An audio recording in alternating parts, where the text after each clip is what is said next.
Kasi sabi mo, first time, actually hindi ka nagka-travel before. Yes, right? Hindi ako nagka-travel. And then, so how did you end up dito sa travel talk show, pero hindi ka nagka-travel? Kasi sa tingin mo, Hindi ko alam. Siguro may mga Hindi mo alam? Hindi mo alam, di ba? Kasi nga, hindi ka pa nagka-travel dati. Di ba yun yun?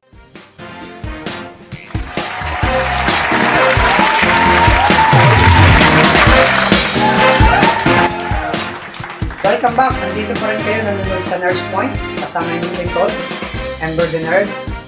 So mga nerds, natatanda nyo ba ang Love the Philippines campaign?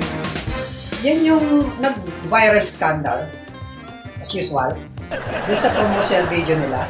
Anyway, anyone here? Kayo natatanda nyo ba? Yan yung naghugas kamay, itong parang Poncio Pilata, itong tourism secretary, na si Doktora Fiasco. Frasco. Yan. So, ang tanong ngayon, after a year, effective ba ang Love the Philippines campaign na yan? Yan ang pag-uusapan natin sa ating travel segment. Kasama ng ating bagong collaborator na manlalakbay, Miss Cassandra Contes.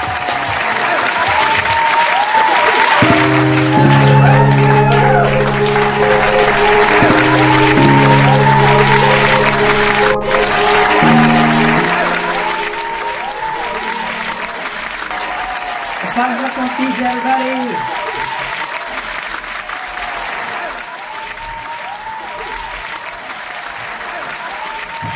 Wow! Ikaw na yata yung pinakamatagal na applause ng introduction ng guest namin dito sa show na to. Ang ganda ng setup mo dito. Meron ka bang wine dyan? Actually, since you mentioned that, actually ako yung bartender dito, yung taga-host. Anyway, so dahil alam namin na alcoholic ka, meron kami para sa inyo. Pero mas maganda yung setup natin doon sa travel talk show. Of course, siyempre mas maganda naman. Para sa inyong kaalaman mga ka-nerds, setup namin ng bar din na ganito, pero shape na pabilog. And of course, mas maganda ang background. Background sound sa background ng sound ng falls. I think the first episode namin is falls. And of course, yung mismong falls itself, sineta pa namin yung gumawa kami ng parang maliit na kubo para maserap yung bar, yung mga props namin. In fact, may ilang oras pa kami nag-travel doon para dalhin na yung mga props para makapag-serap. And which is, yan yung pag-usapan namin sa segment na ito. So yun nga, as you know by now, Beauty and the Nerd is one of the spin-off nitong Nerds Point. Interesting nga na mas matagal pa yung spin-off kasi nasa mention. But anyway, so Miss Ka, so kwento mo naman ang reaction. First, anong reaction mo nung mapili ka na ikaw yung bagong co-host sa Beauty and the Nerd? Reaction ko, syempre enjoy, pero syempre kinakabahan. Parang ngayon kinakabahan ka, no? Yes. Yeah, actually makikita niyo. Actually panoodin natin yung first scene kung saan kinakabahan siya. Panoodin niyo. I think the biggest changes na mapansin niyo is meron akong bagong ka-beauty na ating makakasama sa ating talakayan sa ating episode. So let's welcome her, Miss Cass. Hello guys! Sana maging interesting itong ating talakayan. Medyo kinakabahan nga na ako, syempre first time ko. Yeah. Excited ka ba?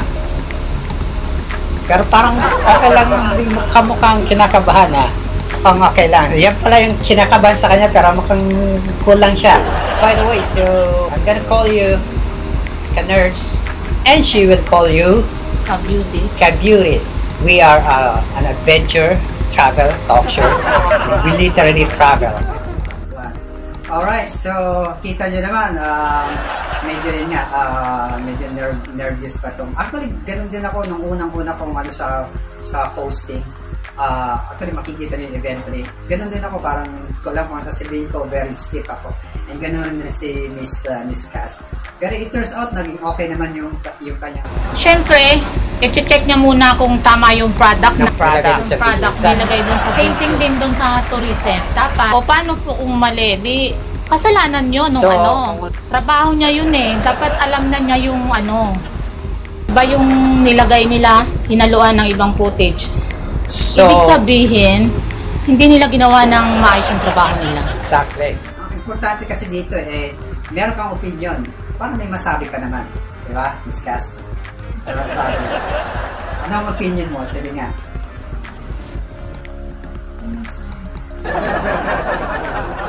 Ano ang masasabi mo ng unforgettable sa'yo na experience? Yung siguro, pag nung pumunta kami sa isang island, sa Carola Island ngayon, ang dami naming gamit, mga props na dala. Sinakay namin sa boat. Punong-puno ng mga gamit namin. Halos lumubog talaga yung bangka. So, pagdating doon sa beach, wow, ang ganda ng beach. Tapos, parang delayed yung reaction mo. Oh, yeah, napakaganda talaga ng beach. Anong kakaiba dito sa beach na to? Pink sand. Yes, that's right. Pink sand instead of the regular white sand. Dahil sa tama ng lighting. Depende sa sunset, yeah. Sunset. Yeah. Kami doon, exclusive pa. Kami lang talaga yung nandun. Exactly. Walang ibang tao. Pahinga kami ng kunti pagdating namin. Tapos sinikot namin yung buong island.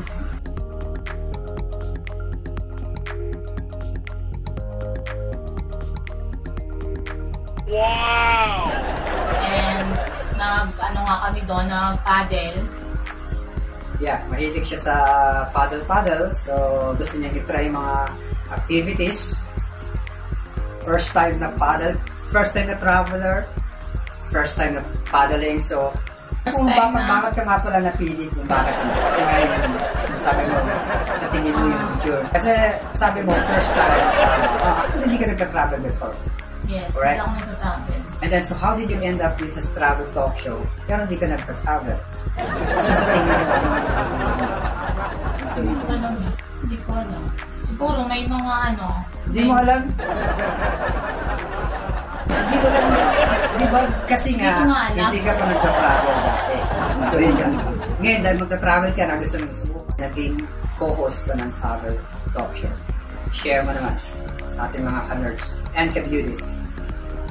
Oo nga, dati hindi ako nagka-travel.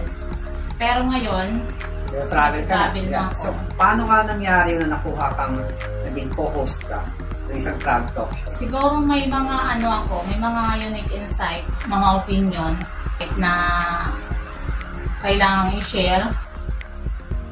Journey, yeah. I guess you're talking about your journey from not a person who just homebound, yes. And then someone who is traveling. So I think, yeah, you're right. It's a good insight, a good journey from her home, being homebody to a traveler. Di ba? Magandang istorya niyan. Anyway, so yun nga. So kung napansin nyo, so we talk about a lot of travel related. Yun nga, mga ka-beauties. Pagka-travel tayo, place natin dito sa Philippines. Exactly. We have the best places in the world at bisitahin natin. Pagka kailangan natin siguro bilang Pinoy, kailangan natin maging tour operator para sa kailangan nating alamin yung mga rules para yung mga foreigner mag-enjoy kung pumunta sila dito sa atin. Yes, para balik-balikan naman natin yung balik-balikan. Ako babalik-balik din ako, pero I'm sure, para balik-balikan ni Lendo, kailangan alam natin yung mga rules, implementation, Yan. So, abangan yan sa mga susunod na episodes ng... Yes. Abangan nyo na lang mga ka-viewers.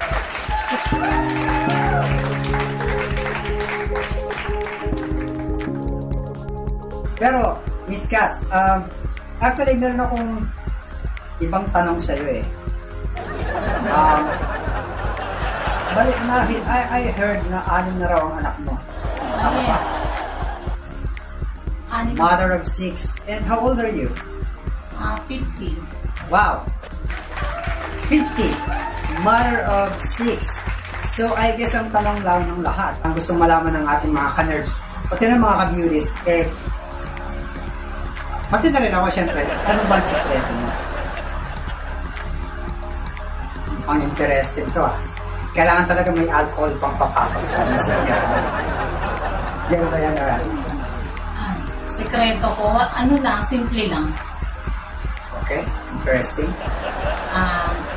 Number 1, proper diet. Proper diet. Regular exercise. Regular exercise. Less stress. Less stress. Yeah. Yes. Alright, so, when you say less stress, may stress pa rin. Yes. Interesting. So, isisay natin, proper diet. Alam na natin yung elementary ba tayo, eat your green leafy vegetable. Meron pang health triangle. Regular exercise. Mag-exercise tayo tuwing o ba? Maririnig natin, maliit pa tayo. So, alam na natin yung dalawang yan. Less stress. I think halos lahat tayo nalaman natin yan nung nag-work na tayo.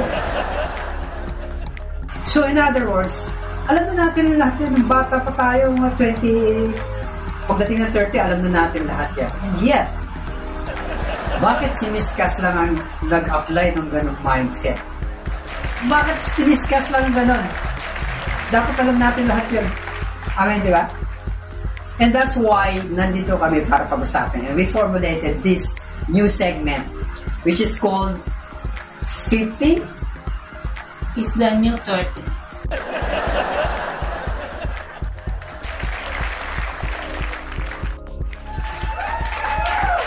Di ba? Okay, 50 is the new 30 kasi 50 pa lang si Miss Cass. Pero feeling niya ay 30. 30, di ba? 20 years younger, which is mukha naman siyang 30, mukha ba siyang 50? I think 30 lang siya. And that's, I think, more appropriate. So, we came up with this segment, 50 is the new 30 for 50 middle-aged people like us. It's a no BS program. We're gonna talk about wellness, fitness. We're gonna collaborate with other fitness influencer, fitness expert, kasama na yung mga dietitians. And syempre, kasama rin ang mga life coach para sa no-stress life. And sabi nila, brother, dapat sa age natin medyo hina-hina na lang, ingat-ingat na kasi alam mo na, marami tayong nararamdaman. 50 years old, mother of 6. What are you talking about? Ang buhay kasi ng tao ngayon ay 100. Yun ang lifespan natin ngayon. So, kung 50 ka na, kaka-50 mo pa lang, kakalahati ka pa lang, and yet ganun na yung mindset mo. Eh bakit si Miss Cass? Si Miss Cass yung exactly, I think, living proof na age is just a number. So, because here's the thing, life is meant to be enjoy. Exactly. Life is too short, so might as well enjoy it. Diba? So, kung 50, parang feeling mo, hindi ka na makasabay, o kaya naman meron kang parang mga obligasyon na kailangan mong gawin sa buhay at age 50 na dapat pa-enjoy ka na, relax na. Pero malaking factor kasi dyan yung ating wellness.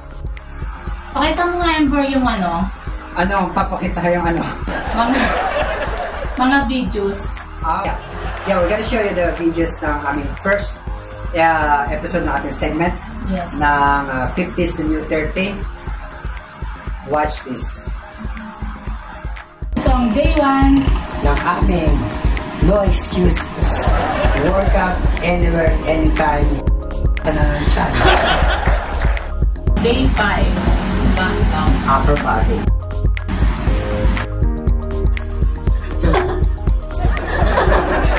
Day 9. 13.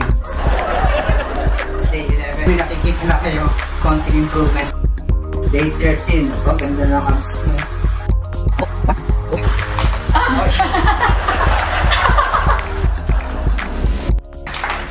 Ayan mga ka-beauties. Yes. Nakita nyo naman yung kung gaano kalaki yung tiyan ni Amber. Sa video hindi ngayon. Alright.